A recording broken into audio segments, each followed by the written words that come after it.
les échanges de ce matin, je me faisais quelques réflexions. Je vais vous livrer quelques dates très vite. Par exemple, vous avez évoqué Goethe. Bon, et je me dis, Goethe, c'est quoi la date de naissance? C'est quoi la 1749-1832. Il me dit, il y a un autre Allemand dans cette période, Karl Friedrich Schinkel, un architecte aussi berlinois, 1781-1841. Et faisait d'autres réflexions sur des temporalités qui nous sont familières et qui nous sont en fait de moins en moins familières quand on regarde les choses sous l'angle des transformations qui sont en cours. Et en même temps, des jalons dans notre histoire intellectuelle commune, même autour de la ville. Par exemple, la publication de l'ouvrage de Georg Simmel sur les grandes villes et la vie de l'esprit, 1903. Et comme en écho, un autre Allemand, Mazda Adli, qui a publié en 2017 Stress and the City. On a comme ça des réponses qui se font dans le temps aussi à des problématiques. Et en même temps, je sais que vous avez beaucoup travaillé, notamment quand vous avez édité, Patrick, l'histoire mondiale ou l'histoire globale, l'histoire mondiale de la France, en référence aux travaux de Jules Michelet. Par exemple, Jules Michelet, c'est 1798-1874. 1874, à la fin, enfin dans cette période des années 1870, c'est là où le Japon envoie ses premières ambassades aussi en Europe, les missions Iwakura, etc. Et donc, si on multiplie ce type d'exercice entre des dates de fondation, des époques, des périodes, on se rend compte que un des aspects peut-être positifs intellectuellement de la globalisation, de la circulation des enjeux, etc., nous ouvre de nouveaux horizons pour la réflexion. Et en même temps, et ce sera mon dernier point d'intro pour notre échange, je me faisais aussi la réflexion sur, et si on regarde l'évolution d'un certain nombre de phénomènes quantitatifs, vous avez beaucoup travaillé sur, vous travaillez sur les villes en Italie, période 1150-1340 pour votre ouvrage sur le sujet. Il y avait à l'époque moins de 400, moins de 370 millions d'habitants dans le monde à cette période-là. Et en 1500, il y avait à peu près 500 millions d'habitants, moins que dans les villes d'Inde aujourd'hui. Alors c'est des comparaisons qui sont à la fois justes et un peu fausses, parce que ça ne représente pas les mêmes choses. Par contre, en termes d'ordre de grandeur, quand Jules Michelet écrit son histoire de la France, au cours du 19e, on passe, bon an mal an, d'1 milliard d'habitants à 1,5 milliard d'habitants en un siècle, au cours du 19e siècle. Aujourd'hui, on est à plus de 4 milliards de personnes qui vivent en ville, on est à plus de 7 milliards d'habitants. Tous les travaux démographiques montrent que c'est pas 2030 ou 2050, mais plutôt 2100, où les choses semblent s'apaiser un peu et on sera peut-être autour de 8 à 12 milliards. Il y a quand même des marges d'erreur considérables, dont 80-85% en ville. On ne sait pas trop ce que c'est en ville, en milieu urbain, en agglomération, avec des modes de vie dits urbains. Et là, on rentre directement, effectivement, dans ce croisement entre les enjeux d'histoire et puis ces enjeux de transformation systémique profonde, où, contrairement à 1130, même si dans les représentations c'est pas vrai, contrairement à 1800, contrairement au temps de l'exposition universelle de 1900 et de ses plus de 50 millions de visiteurs, on a le sentiment, peut-être aussi est-ce des représentations, mais on a un certain nombre d'informations qui nous le confirment, qu'on a atteint un certain nombre de limites environnementales, de limites en termes de ressources, voire de limites en termes de capacités cognitives également. Et on est donc dans cette période-là. Et la question que j'ai envie de poser aux uns et aux autres pour démarrer, c'est ce lien entre, je dirais, la discipline, là où les disciplines de l'histoire et la construction de chemins, on va dire, de progression, de chemins d'inclusion, de chemins de politique publique, où on tient compte de ces évolutions structurelles profondes. Est-ce qu'on est dans des représentations, voire même un peu dans des schémas fantasmés, est-ce qu'au contraire, on est en train de se doter vraiment d'instruments qui vont nous permettre de bâtir un futur 2030, 2050, 2070, qui ne soit pas simplement une forme d'illusion intellectuelle de sécurité, sécurité. Hein, c'est un peu autour de ces questions-là. Peut-être Patrick pour démarrer, et puis ensuite Eva pour réagir, et puis après, quand on est, j'allais dire, les deux pieds dans l'action publique, comme vous l'avez indiqué, comment est-ce qu'on se positionne face à ces approches, on va dire, hautement conceptuelles? Non, Patrick. Ah, c'est moi qui commence.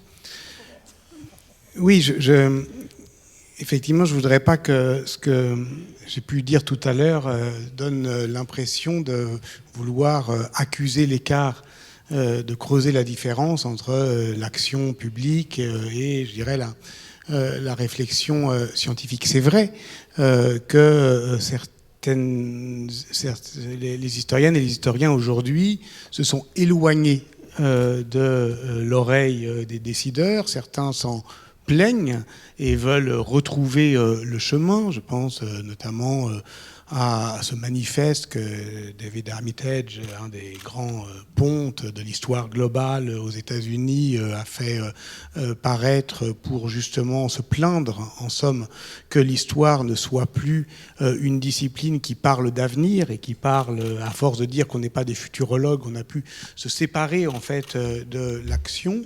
Et en même temps, ce que j'ai essayé de dire, c'est qu'en prenant le pari et le parti de la discontinuité, on tente aussi de ne pas être trop inutile. Parce que ce qu'on vient d'entendre, madame, ce que d'une manière générale, le changement climatique et les enjeux contemporains qui, d'une certaine manière, précipitent la conscience d'un monde commun comme communauté de destin et de danger nous permettent d'appréhender, c'est que, bien sûr qu'il y a là l'image vue de la Lune d'un temps qui s'accélère et d'un monde connecté. Et en même temps, vous avez aussi montré d'autres images de gens pour qui le temps ne s'accélère pas du tout, qu'il est complète, qu'il est contraint et suspendu, et aussi pour qui le monde n'est pas du tout connecté. Et que, évidemment, le risque, c'est qu'une conception vue du ciel de notre monde ne nous fasse voir qu'un tout petit monde, c'est-à-dire le nôtre. Celui des intellectuels ou décideurs hyper connectés, usagers du monde, alors qu'effectivement l'usage majoritaire du monde est de plus en plus éloigné de cette instantanéité et de cette connectivité. La crise des migrations le montre. Alors, on va dire un historien, d'une certaine manière, peut mettre en longue durée l'histoire de la mobilité humaine, mais il sera bien obligé de constater que aujourd'hui, il y a des contraintes à la mobilité comme tout le temps, même à l'époque romaine, si on en croit Claudia Moatti, sauf qu'aucune époque comme la nôtre n'a à ce point valorisé la mobilité.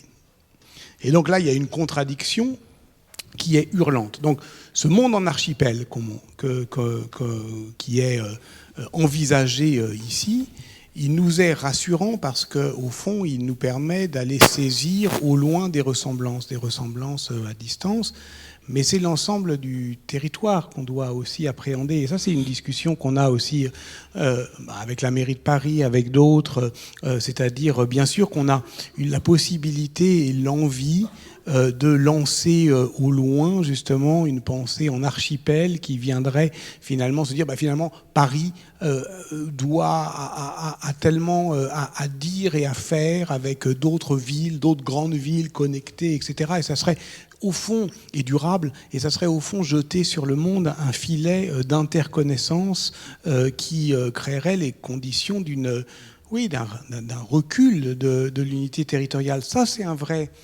vrai souci qui est au fond et à avoir avec notre propre confort intellectuel. Alors, Eva, accélération des convergences ou accélération des divergences?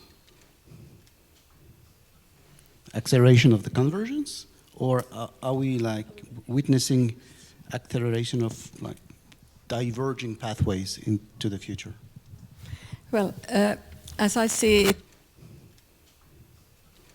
we are getting more into the same pattern in different parts of the world, and I do agree and appreciate that, and that there are people who live in totally different kind of pockets, but as a whole, the cities in the world, they are fairly well connected. There are lots and lots of networks of cities. I think Paris is a good example. There's the, what's it called, C40 cities, but there are also the resilient cities where we have a lot of huge developing country cities involved. So now we are talking about cities as a whole. And then we have, as I mentioned, the different things that are like internet, for example, is really connecting lots of people, even in small villages in the developing countries. The mobile phone has brought people from the Arctic to the deep jungles of the south into the same phase. For example, the mobile phones have, in that sense, been a really crucial innovation that in poor families, the wives who usually deal with the money, they can actually do the payment to the banks through the mobile phones. And this happens even in all small cities, so in all small villages, both in the Arctic as well as somewhere down. And they don't need any kind of other equipment. And this is one of these that you call leapfrogging innovations that has happened. So I would say that the cities are getting more in contact, and the type where you develop the city together with the policymakers, that is the pattern where we at least aim to move in different parts of the world. And still I would like to say about the megacities that there is expectation that there will be even many more megacities in the future, but the way that we can actually break, and where science have actually contributed as well, is with analysis showing how you can actually be more sustainable, is polycentric cities, which means cities that in a way are megacities, but they are divided into small parts, and there you can actually still be in a kind of controllable level where people can live in a, if not village type way, but a town type way, both in social and as well as many of the material and climate change impact. But you say that there is some convergence which is linked to urbanization, right? Mm. And also underlying digitalization and connected development.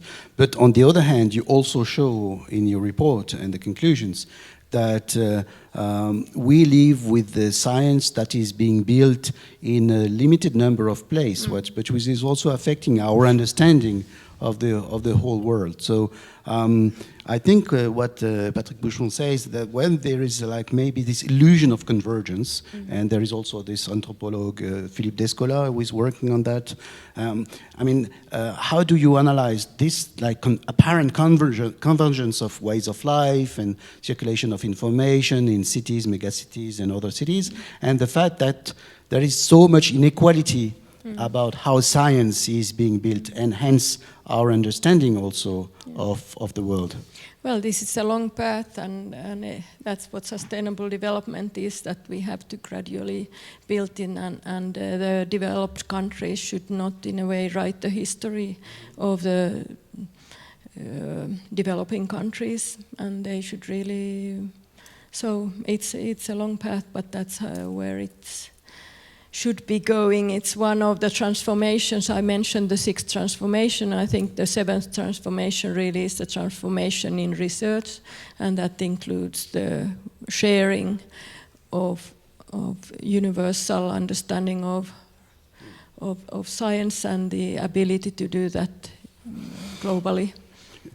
Karine, quand on est à Ville de Paris, Global City, et puis où les choses s'accélèrent, il y a les investissements dans le Grand Paris, et puis la perspective des Jeux Olympiques, etc. Sans oublier la création de l'université Gustave Eiffel. Est-ce que les stratégies d'innovation, vous en avez beaucoup parlé ce matin, c'est des échanges entre la ville de New York, Michael Bloomberg quand il était, Bill de Blasio, Anne Hidalgo, les maires de grandes villes, le gouverneur de Tokyo, etc. Est-ce que ça vient dans tous les sens? Est-ce qu'il y a une capacité à saisir aussi l'ensemble des innovations sociales qui viennent, entre guillemets, des pays émergents ou des pays du Sud? Comment est-ce qu'on fabrique l'innovation aujourd'hui quand on est à Paris, quand on est une ville universelle comme Paris? Alors d'abord, je vais répondre sur les villes connectées. Je pense que les villes, en effet, les grandes métropoles, elles donnent le sentiment d'être connectées, d'incarner un peu, on va dire, une élite, un fleuron mondial, etc. Mais ce qui est intéressant, c'est que, en fait, les villes, dans leur sociologie, dans leur mode de fonctionnement, elles ne sont pas déconnectées du terrain. C'est-à-dire que, pour avoir travaillé à d'autres échelles administratives, ce qui est très intéressant, à mon avis, sur l'échelon des villes, c'est qu'à la fois, on est... surtout quand on est comme Paris, enfin des grandes capitales, on est à la fois à l'échelle du monde, mais on est aussi, dans notre quotidien, à l'échelle du micro-local, je veux dire du trou dans la rue, du trottoir mal balayé, etc. Et c'est aussi pour ça, je pense, qu'en fait, aujourd'hui, d'ailleurs, au niveau mondial, on parie de plus en plus sur les villes pour trouver les solutions. Parce qu'en fait, on est quasiment, je pense, un des seuls échelons qui reste, où il y a peut-être un espoir de connexion démocratique avec les populations et un vrai travail avec une vraie capacité au fond à bâtir des projets avec les citoyens. C'est-à-dire qu'aujourd'hui au niveau européen, d'ailleurs dans le nouveau programme européen, il y a désormais des programmes destinés directement aux villes. Les budgets ont été énormément augmentés parce qu'ils se rendent compte que c'est une façon d'avoir accès vraiment aux citoyens européens. Donc voilà, donc c'est pas parce qu'on est des villes-mondes qu'on est déconnecté. Et je veux dire, moi, dans mon travail quotidien, je le vois, c'est-à-dire que au fond, la part de ma réflexion à l'échelle du monde dans une journée, elle doit être de 1%, et encore, je suis gentille. Et le reste, bon, je vous explique même pas parce que ça vous intéresserait pas, mais c'est des micro-trucs. C'est le manège pour enfants de la plage Bidule, voilà. Enfin bon, voilà. Donc, et à titre d'exemple, ma direction, qui est la direction de l'attractivité, on gère quand même les manèges pour enfants, les marchés alimentaires, enfin voilà. La partie ville-monde, voilà. Comment, par rapport à ça, comment, du coup, on réagit quand on est une grande ville comme Paris, quand il y a des phénomènes j'aime pas trop ce mot, mais de disruption, enfin, qui viennent cisailler complètement des trajectoires de transformation, des trajectoires d'innovation, des trajectoires de développement durable, et qui s'expriment comme depuis l'année dernière à travers le mouvement des Gilets jaunes, qui s'expriment par des voix plus silencieuses et par toute une série de déconnexions, ou bien aussi de grandes difficultés. Pas seulement de la part de la ville de Paris en tant qu'institution, mais je dirais d'un système collectif à appréhender l'arrivée de migrants et des phénomènes qui ne rentrent pas dans des cases de politique publique ou de soutenabilité. Comment est-ce qu'on gère ce genre de phénomène? Et est-ce qu'on a assez d'éléments de compréhension et de connaissance au-delà d'un travail en réseau entre acteurs et entre villes mondialisées? Alors, je vais vous répondre, mais je vais répondre partout. Enfin, je réponds pas en fait. Je vais commenter. Enfin, Bon, je parle vraiment en mon nom propre, hein, enfin, en tant que personne. Donc, juste ma réflexion quand même, quand vous avez donné tous vos chiffres, je pense que quand même, on est dans un moment historique en termes d'échelle, c'est-à-dire qu'on est quand même au bout de la consommation de la planète quand même aujourd'hui. Donc, parce que la question qu'on peut toujours se poser, c'est est-ce qu'on est vraiment à un moment de rupture historique? C'est-à-dire que des gens qui ont toujours l'impression que c'était mieux avant et pire maintenant, enfin je veux dire, ça existe tout le temps. Donc la question, c'est est-ce qu'aujourd'hui, on est vraiment au bout de quelque chose? Et je pense que les chiffres que vous avez donnés, ils le disent, c'est-à-dire qu'on est au bout de quelque chose en termes de nombre de personnes sur Terre, de la façon dont on fonctionne qui n'est aujourd'hui plus possible. Et donc, on est obligé aujourd'hui de penser, en tout cas trouver un autre mode de fonctionnement. Alors sur la question de est-ce que penser le monde différemment. Mais je pense qu'il y a 2 échelles. Il y a les concepts, et je pense que là, il y a quand même beaucoup de choses. Il y a beaucoup de choses qui sont dites. D'ailleurs, souvent, on nous renvoie un peu, mais écoutez, quand même, ça fait des années que tout ça est dit. Comment ça se fait que, à l'échelle du monde, à l'échelle des différentes échelles, eh ben, on n'ait pas trouvé, il n'y ait pas eu plus de réponses, plus de modifications, etc.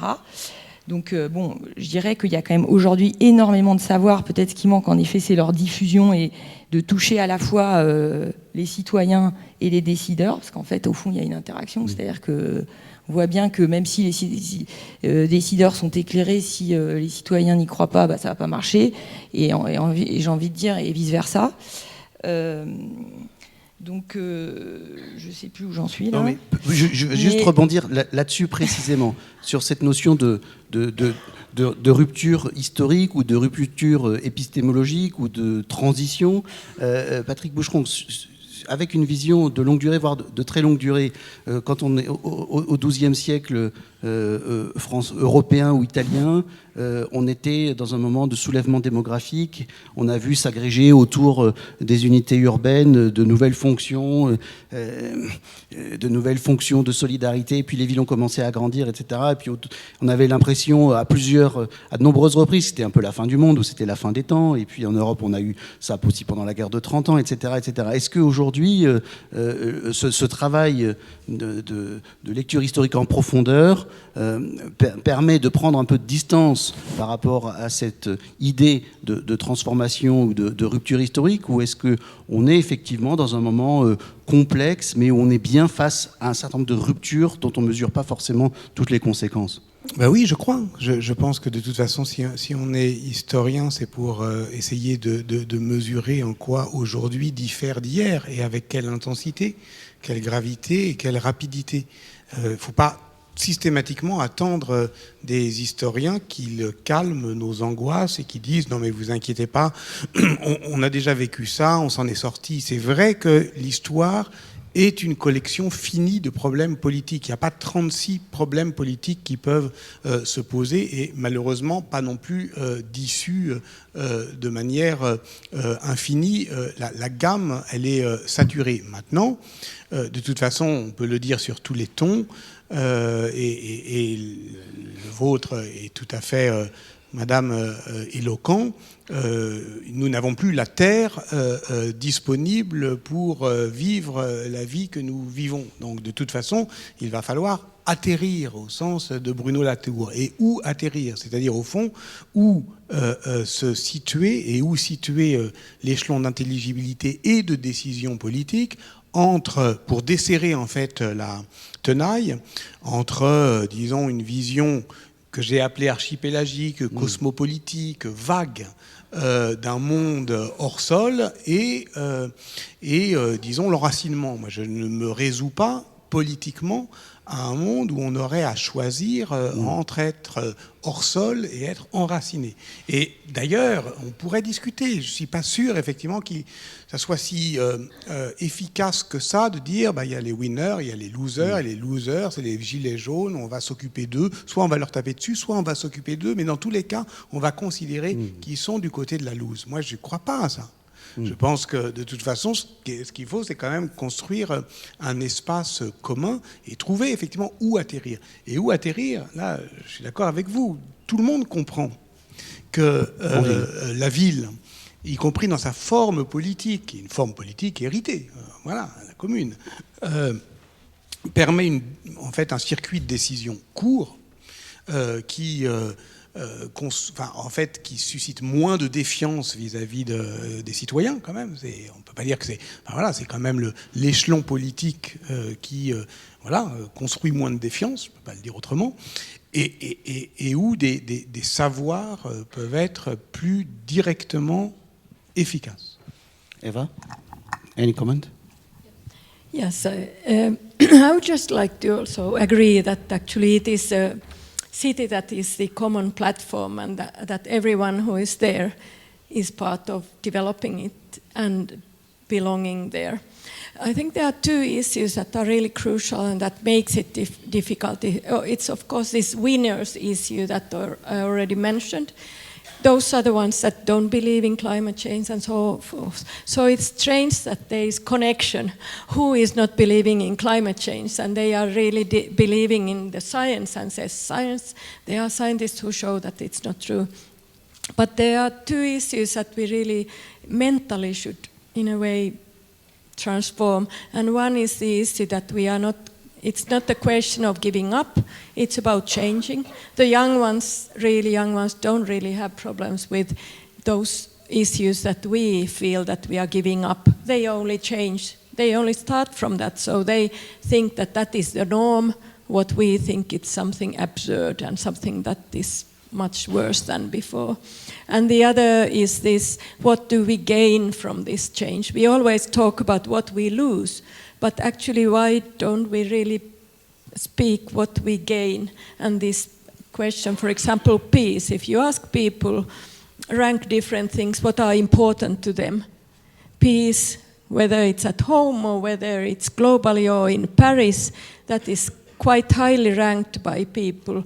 And if you say that if you change and we develop the new city together, then we actually get a more peaceful place. And there are also there are issues for our health and all kinds of things that we win from this. Why would we do this if it's not for us? Sustainable development is really for human well-being.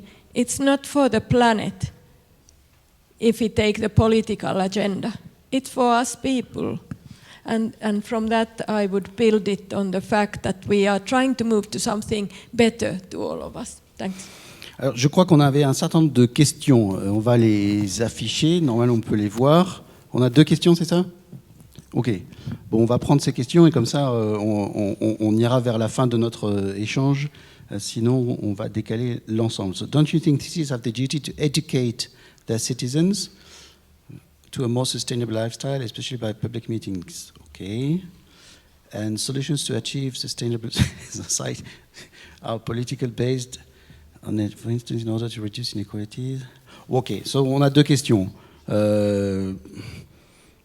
On va dire la question, je simplifie, mais we have 2 questions. Education for sustainability and the role of science in cities according to the international political landscape about reduction of inequalities and who should be responsible for that.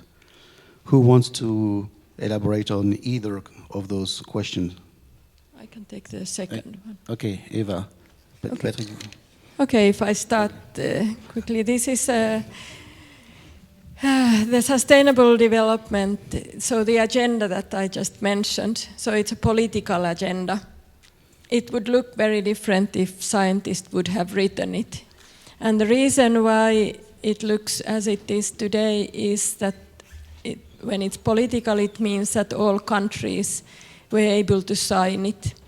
But the role of science is to implement it and actually to find the way forward. And I don't know if the one who has written it meant the solutions or meant actually the goals.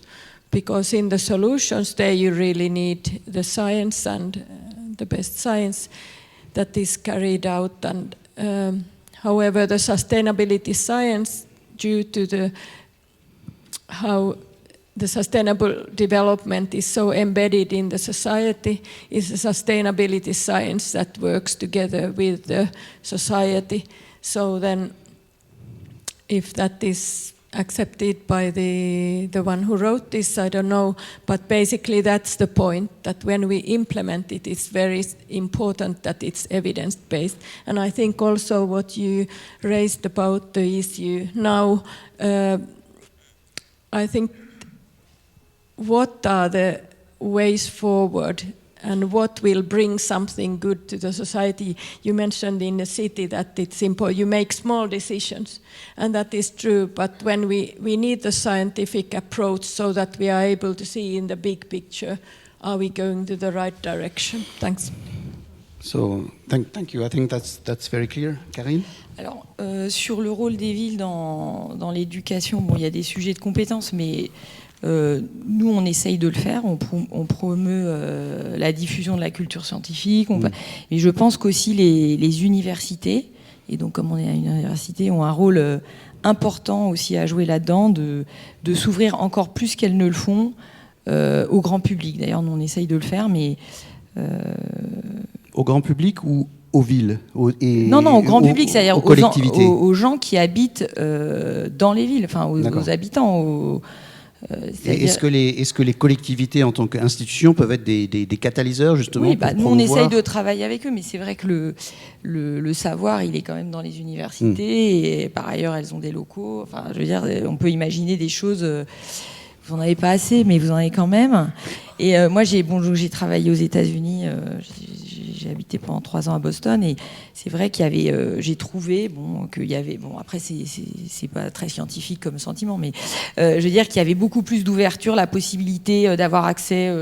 Il y avait sans arrêt des conférences dans les universités, c'était très ouvert, et je trouve qu'il y a moins ça à Paris et que ça pourrait être développé. Et donc je pense qu'il y a aussi un enjeu du monde universitaire de vraiment s'ouvrir. Alors bon, il y a peut-être des sujets financiers, etc. Mais en tout cas, je pense que c'est un volet qui est important. Et alors sur l'histoire du rôle de la science et de la recherche dans les décisions politiques, d'abord, faut savoir que c'est une question qui est tout à fait, que les décideurs politiques ont à l'esprit, et que par ailleurs ça fait toujours référence à l'éternel débat, c'est-à-dire des experts et du décideur, et et jusqu'où ça va. Et à un moment donné, être un expert, c'est pas non plus décider et mettre en œuvre, c'est aussi très dur. C'est-à-dire que le chemin ensuite, même si on a conscience de l'enjeu, c'est-à-dire que je pense de plus en plus on a conscience des enjeux, la question c'est comment on arrive, et honnêtement, pour être sur le terrain, c'est très dur, quoi. C'est-à-dire que on est quand même, c'est vrai qu'on peut avoir parfois l'impression qu'il y a beaucoup de gens qui ont envie de repartir de zéro, mais en fait le sentiment qu'on a quand même sur le terrain, c'est toute la journée de se battre contre tout l'héritage qui fait qu'on ne peut pas faire telle chose parce qu'on a un contrat avec tel, ensuite on ne peut pas faire telle chose parce qu'il y a le règlement de telle époque, il y en a des très vieux qui nous empêchent de faire ça. Enfin, ce que je veux dire, c'est que on est quand même... il faut secouer les choses. Merci. Alors Patrick, se battre avec ou contre notre héritage, ou bien sur ce rôle un peu de passeur justement des universités, à la fois dans leur espace intellectuel et dans leur espace physique, entre les enjeux de transformation générale, la question scientifique, et puis la fabrique de cet équilibre social sous conditions de ressources. Non, mais tout ce que je peux dire, c'est qu'effectivement, les inquiétudes ou les aspirations politiques qu'on entend ici, elles sont contemporaines d'un état de la science, et pour ce que je connais le moins mal, de l'historiographie. Et ça, c'est plutôt, sinon une bonne nouvelle, du moins une possibilité d'alliance. Voilà.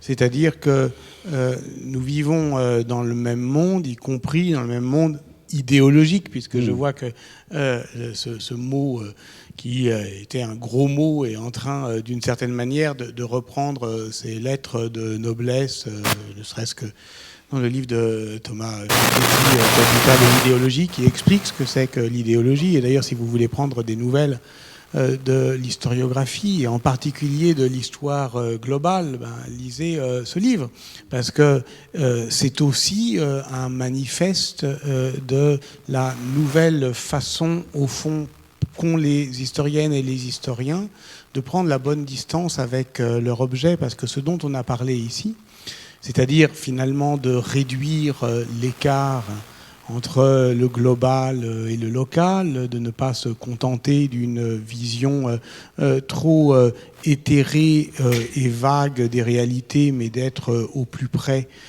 disons, d'une coproduction de savoir entre les experts, autres gros mots, et les usagers. C'est parfaitement contemporain de l'état de l'historiographie.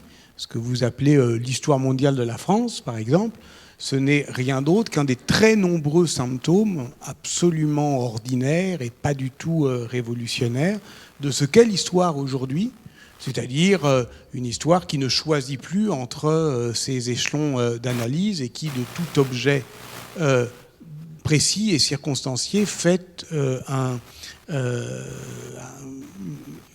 usage global. C'est-à-dire qu'il n'y a plus de micro-histoire et d'histoire globale aujourd'hui. Il y a une micro-storia globale. Merci. Merci d'avoir aussi suggéré de poursuivre cette convergence entre la fabrique de la ville, la fabrique du développement durable et la fabrique de l'histoire. Eva, one last word, then we really need to wrap it up. I would like to finish with something quite interesting. About a month ago, we had the science barometer in Finland, and usually it's been going down lately, but now it went zoop up. People in Finnish society, they really appreciate science. They believe in it. They see that it's very necessary. And what was even important was that they said that they need science to come and help with this transformation. And that was really wow. So maybe people are now getting tired about this Trump's thing about nonsense and what's it called? Not believing in the truth, not truth knowledge. So I think we are moving to the next phase, hopefully. Thank you so much. Merci beaucoup. On peut applaudir nos intervenants et intervenantes.